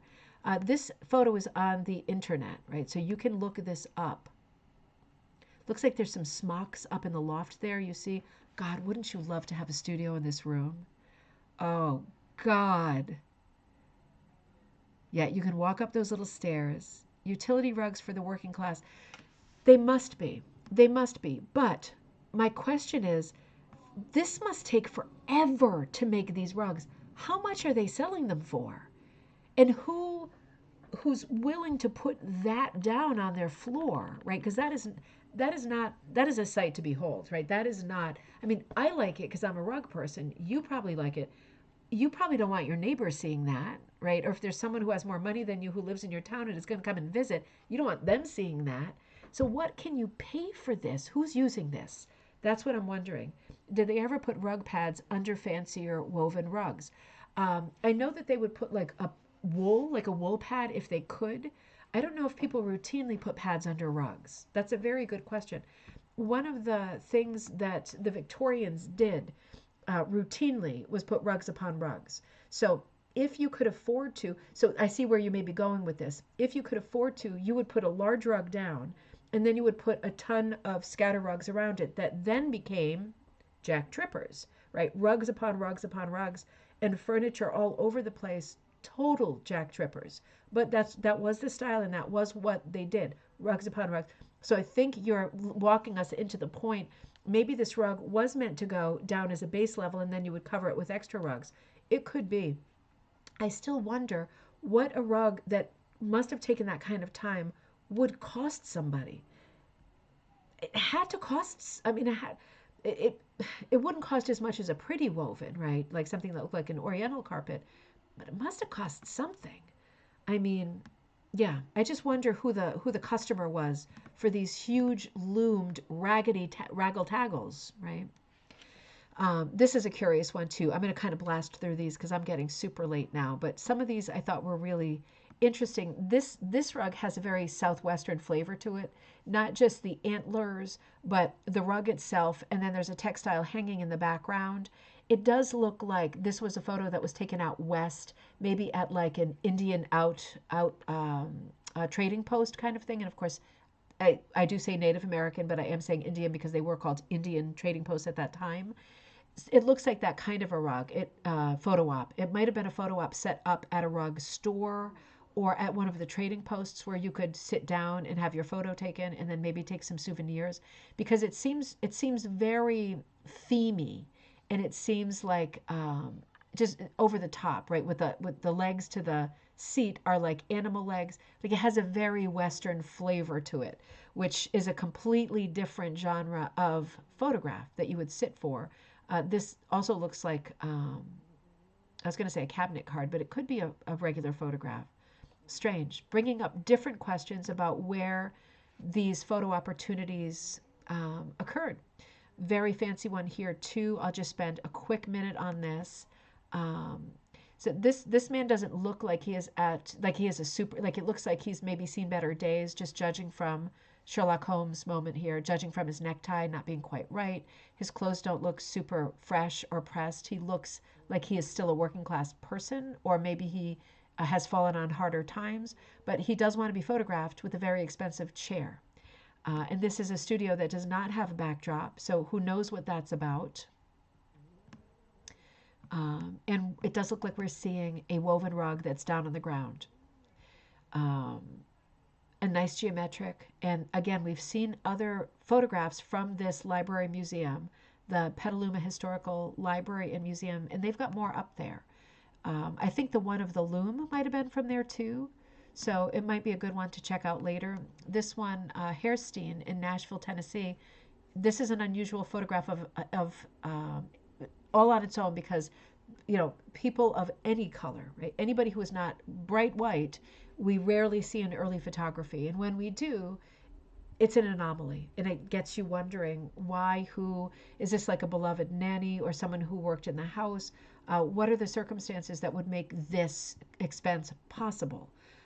So it's obviously a beautiful girl, and somebody loves this girl and wanted a photograph of her.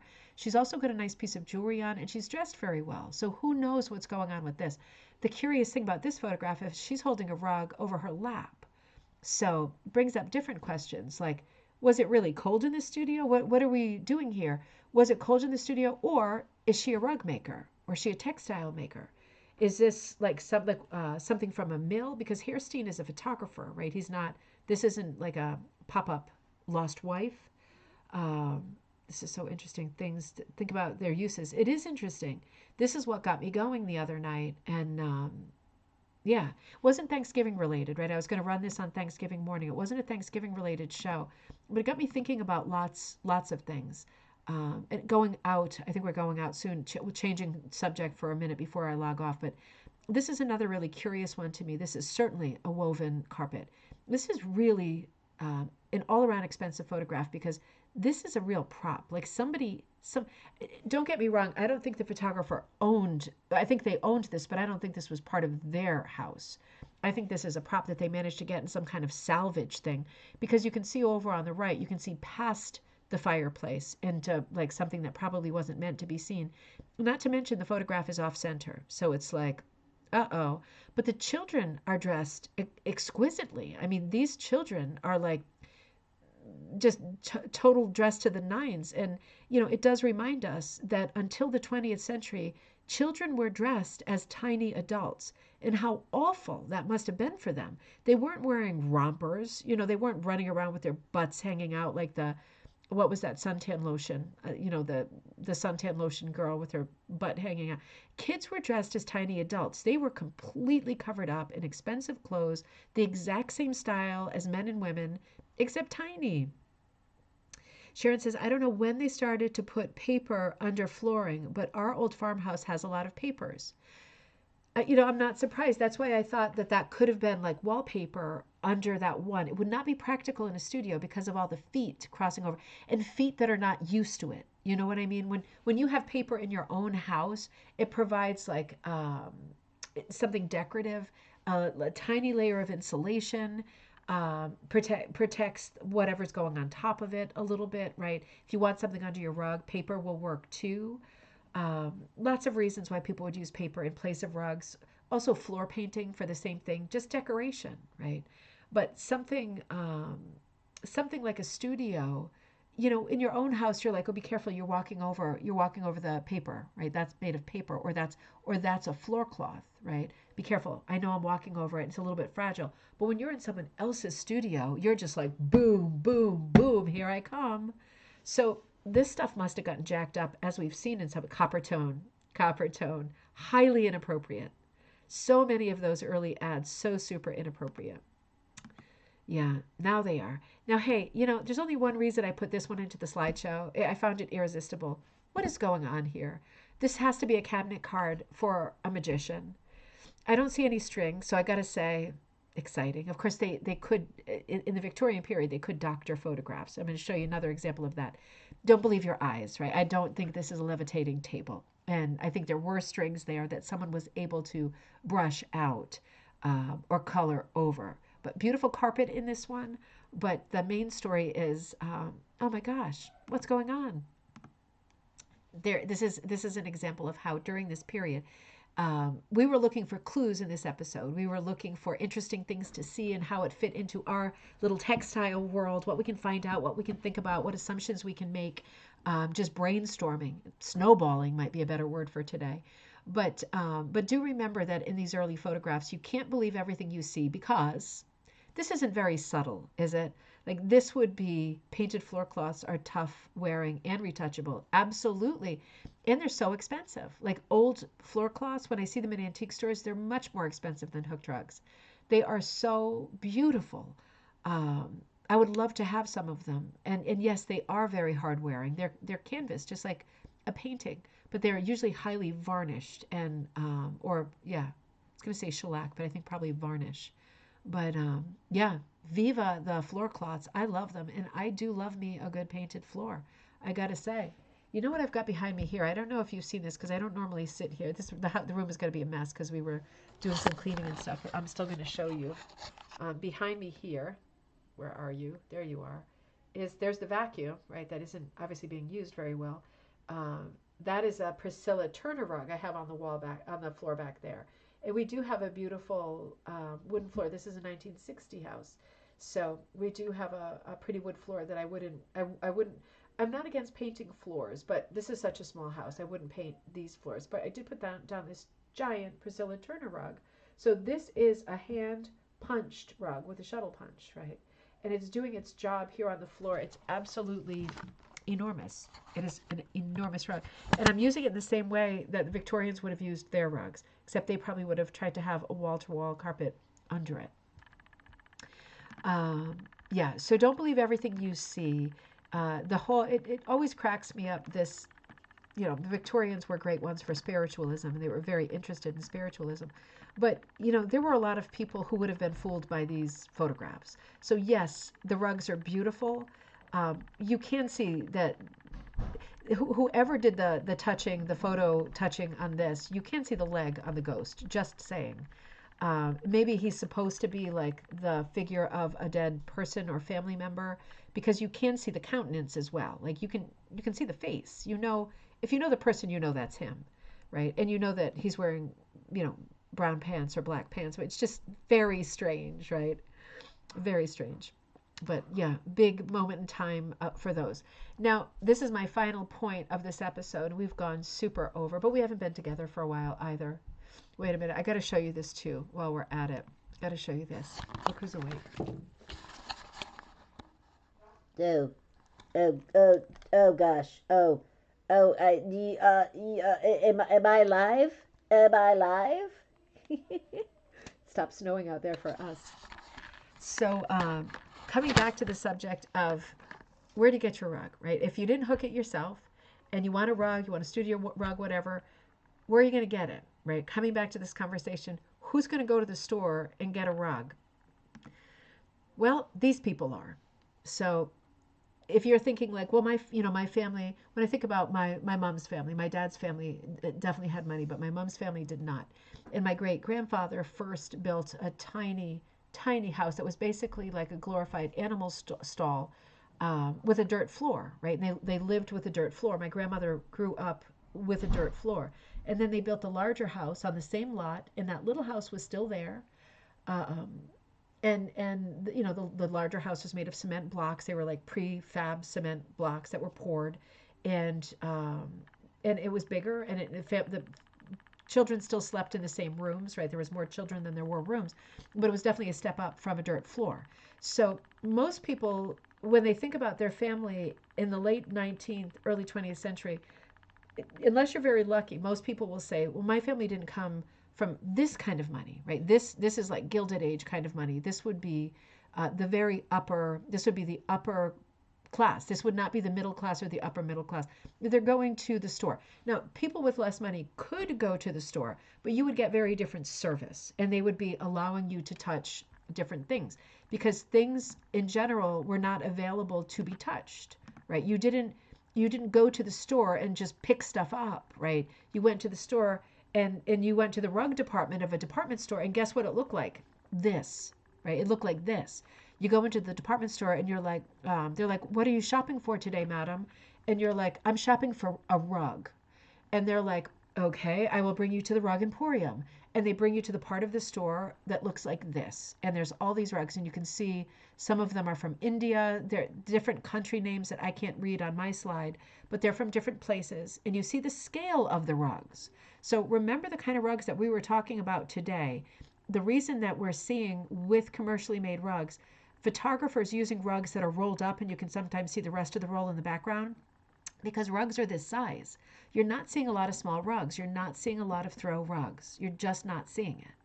But interesting to get a glimpse into what it would look like if you were a shopper. Here's another photo of like the late Victorian period.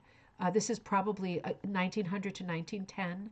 And here you are, and you're at the pharmacy, and you're like, I need this and I need this. And they're like, and you're looking at it, but you need someone to hand it to you. So you're not going to go in there and fool around and browse.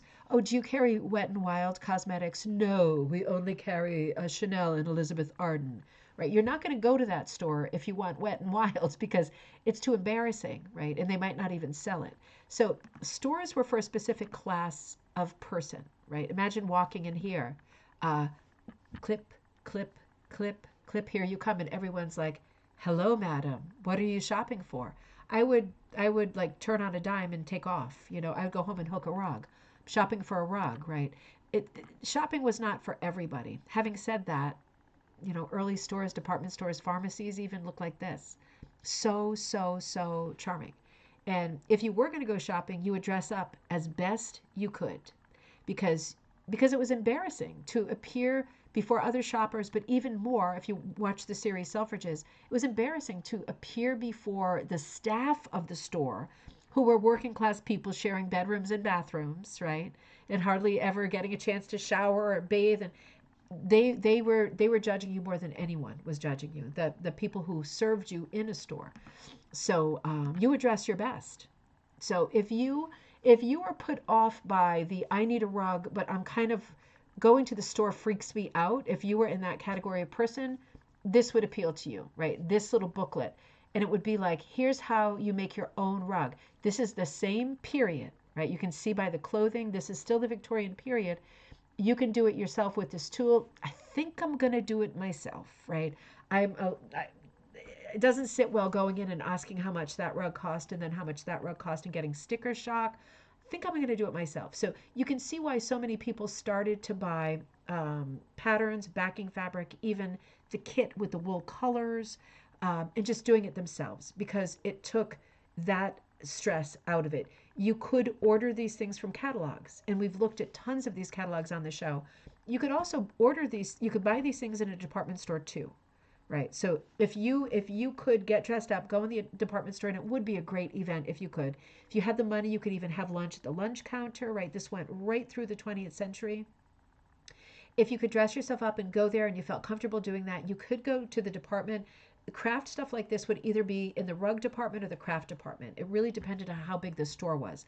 A lot of the stores that are even the really famous stores with the big names, they had I'm trying to think of which one it was that's in like Putnam, Connecticut. It's not Woolworth. It's one of the really big ones. It's not Macy's, but it's one like that. It's one of the really big shoemakers. I think it's a shoemakers. You can see the stone front. It was the tiniest department store. It was like 2 floors and just one storefront, 2 floors. But it was like the department store. In that department store, they're probably not going to have a different section for like lots of rugs and whatever. You're just going to go in the craft thing to make your own rug is going to be mixed in with something else. So it depends on where you're from and what your stores look like. But you would be able to go shopping, either order it and have it sent to you, or go shopping for something like this and just start making your own rugs. And this goes right through the 20th century and indeed now, right? This is from a Jaeger ad, Jaeger, from the 1920s, right? This is a 1920s catalog where you might want to make this rug. So they're showing you the rug, making it either with the shuttle, the hook, or the punch, right? The just adjustable punch, right? Not like an Oxford punch yet. But they were showing you ads like this in the 1920s, right? So you're coming right out of the Victorian period.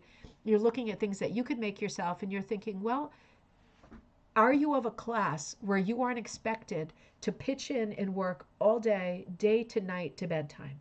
Because if you're a working class person, you probably don't even have the time for this. It might be that you do evolve a rug over the course of a year, but you don't have designated time every day where you can do this. If you're of a slightly higher class, maybe you are doing this by candlelight or lamplight in the evening. And you can work on your rug at a good clip and actually get something done right between now and death. But it depended on what class you were in and what appealed to you. And that's why making and marketing rugs has always been difficult, because for unless you are a crafter at heart, in fashion and culture has a lot to do with whether you are. You might be a crafter at heart, but you do not want your neighbor to see that you made this rug because it's like a sign of poverty because you made it and you couldn't afford to buy it. That's going to affect your desire to make the rug, even if you are a crafter at heart. If you're too ashamed to put out the things that you make, then you aren't likely to make them, right? You're likely to save and buy them instead.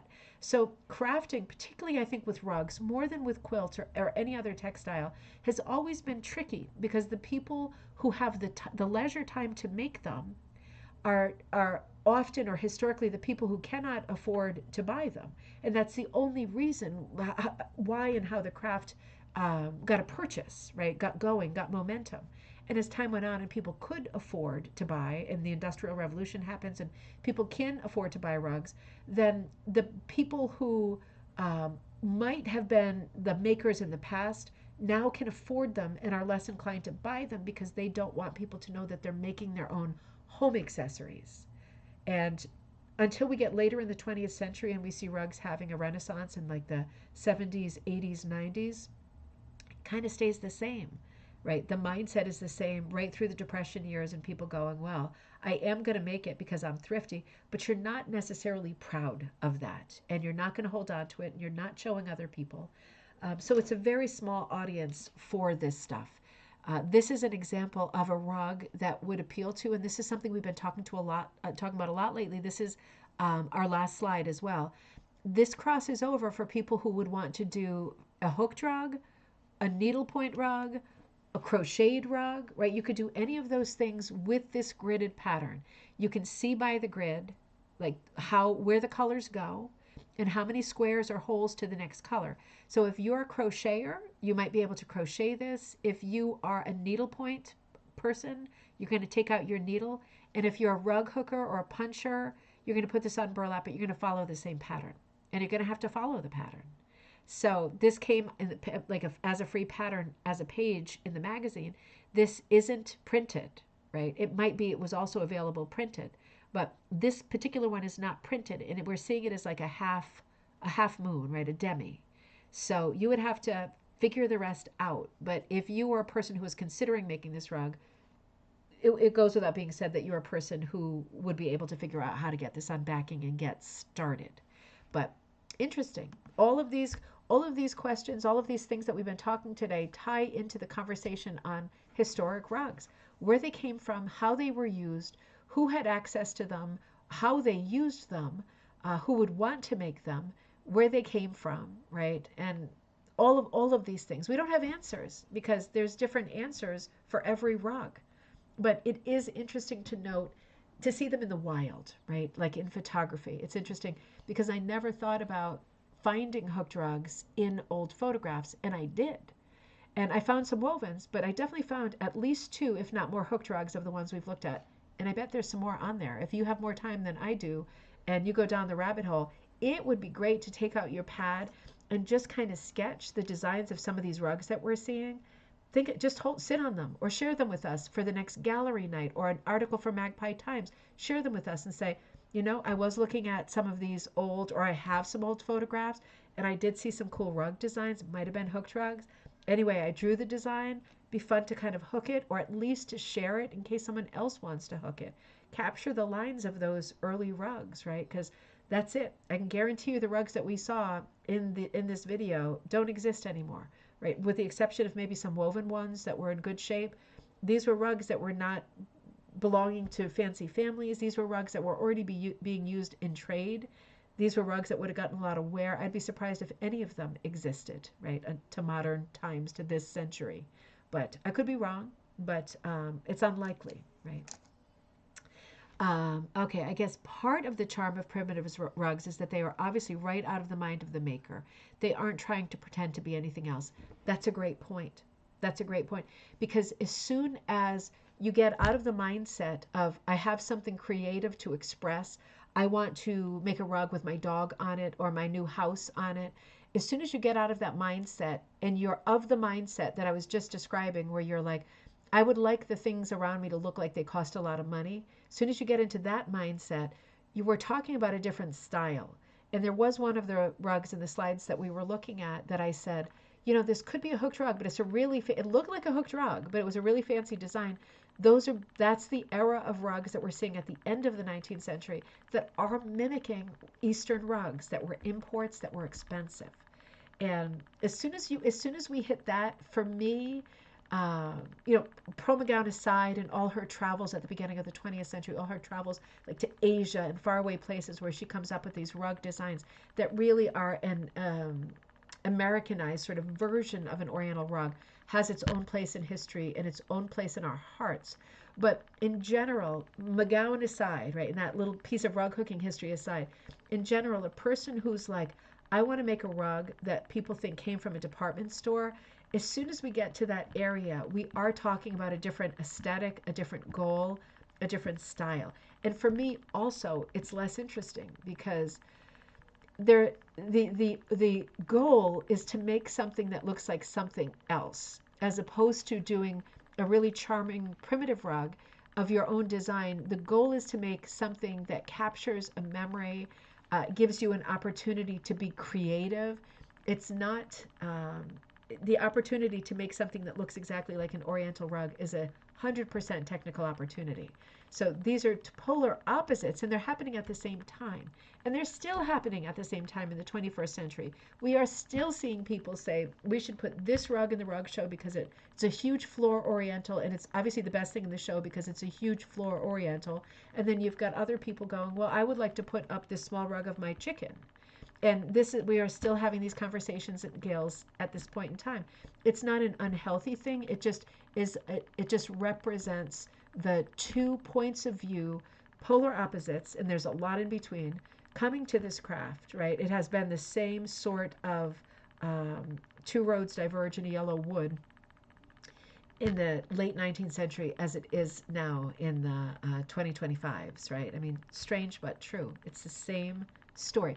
And we're never going to convince, if you are a creative person who loves to do chickens, you're not going to convince your friend who loves to do the Orientals that your rug is equal, or you know, you might never win that conversation, but we know that it is. We know that both are equal, and that's really all that matters. Okay, thank you so much for being here. I'm glad we got a show in. I better get back to my other stuff. I will put up a time. I will make sure that we have the link to the Oscar Wilde penguin, if you want to do that with me on Thursday. I will put up a link to a live show for Thursday so we can be together for that. And we will put up the link to the free PDF at Ribbon Candy Hooking. I forgot to tell you all of the PDFs this week. I'm so sorry I forgot to tell you, at Ribbon Candy Hooking are 50% off, all of the PDFs, because I'm busy this week. So I'm getting orders out. But if people want to order PDFs this week, that's a great thing because I'm still making income. But I'm working on other stuff. 50% off all of the PDFs at Ribbon Candy Hooking, with the exception of Oscar Wilde Penguin, which is a free PDF. So that, I don't see it yet listed, but that will be there. Just give me like half an hour because I can hear he's still on a conference call. I love this stuff too. And I'll tell you, lately, I mean, I go to antique stores and I love to look at stuff, and I never look at photographs because there's always so many, and I'm always like on this like hell death tilt to find all of the rugs and textiles, and I never have enough time. So I never look at photography. And I'm going to start looking at photography because I would love to find some more rugs. I'd like to find some more images of rugs in these old photographs. I think there could be a great project in here somewhere, a good research project that combines early rug design. We'll see. We'll see what we end up with. So look out for the PDF of Oscar Wilde Penguin, and for the time on Thursday, International Rug Cooking Day. We will be together for a couple of hours in the morning, And be looking for both of those things. Those will post within the next hour. I will see you on Thursday for International Raw Cooking Day. I won't be here for a show on Friday, sadly. I will be at the church putting up decorations and probably crying blood because it's like the night before. I'm going to be so stressed. But next week, we will be on a normal schedule again because the festival is Saturday. If you can be there, please come. I would love to do the tree with you. I'll also post a picture of my necktie tree so you can see that too, and I'll put that up as a kit too. Alrighty, everybody. I